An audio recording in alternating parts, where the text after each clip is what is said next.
नाही, कोणी कैकडी नाही, कोणी माळी नाही, कोणी तेली नाही, कोणी सुतार नाही, कोणी लोहार नाही, असा भारत होता.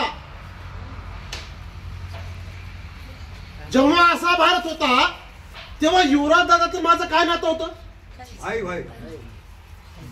जेव्हा भारतामध्ये जातीची व्यवस्था नव्हती, जेव्हा भारतामध्ये जातीची व्यवस्था नव्हती तेव्हा युवराज भाई आणि राजेश गवई कोण होते? आमचा परिवार होता, आमचं कुटुंब होतं. मात्र त्या कुटुंबाच्या व्यवस्थेला या जातीच्या व्यवस्थेनं आम्हाला वेगवेगळं केलेलं आहे.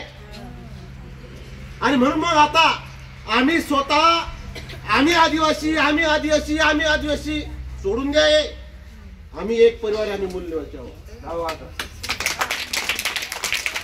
आम्हाला आम्ही स्वतःला वेगवेगळं करून आमची ताकद कमी करतोय. हा देश आमचा आहे,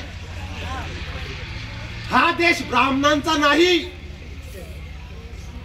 हा देश आमचा आहे. मात्र आमच्या भारतातल्या या लोकांना जातीच्या व्यवस्थेने वेगवेगळे केलेले. कोण म्हणताय माझी जात मोठी, मग तुमच्या जातीच्या गर्वाने जगतो. तुम्ही म्हणसाल आमची जात मोठी, तुम्ही तुमच्या जातीच्या गर्वाने जगतो. मात्र या सर्व जातीच्या व्यवस्थेमध्ये आमचा सत्यानाश झाला मित्रांनो. म्हणून जातीची व्यवस्था आपण नष्ट करू. आपण या देशाचे कोण आहोत? मूळचे आम्ही मूळ निवासी आहोत. कोण आहोत आपण?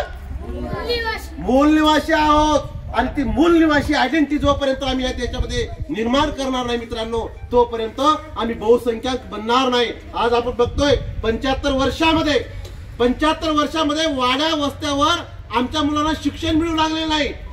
आता आमचा जीवन जगण्याचा प्रवास आता सुरू झाला. देशाला स्वातंत्र्य मिळून 75 वर्ष झाले, संविधान लागून 75 वर्ष झाले. आणि आता आमच्या मुलांना शिक्षणाच्या प्रक्रियेमध्ये सरकारने आणू लागलं, आम्ही आणू लागलोय. ही जबाबदारी कोणाची आहे? भारताच्या संविधानामध्ये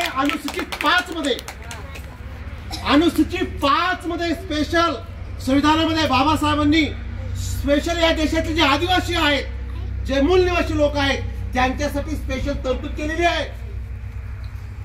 मात्र या देशामध्ये संविधानाची अनुसूची 5 ही लागू करून केल्या जात नाही. आमचं जंगल ताब्यात घेतलं जात आहे, सरकार आमचं जंगल ताब्यात घेत आहे, आमची जमीन सरकार ताब्यात घेत आहे.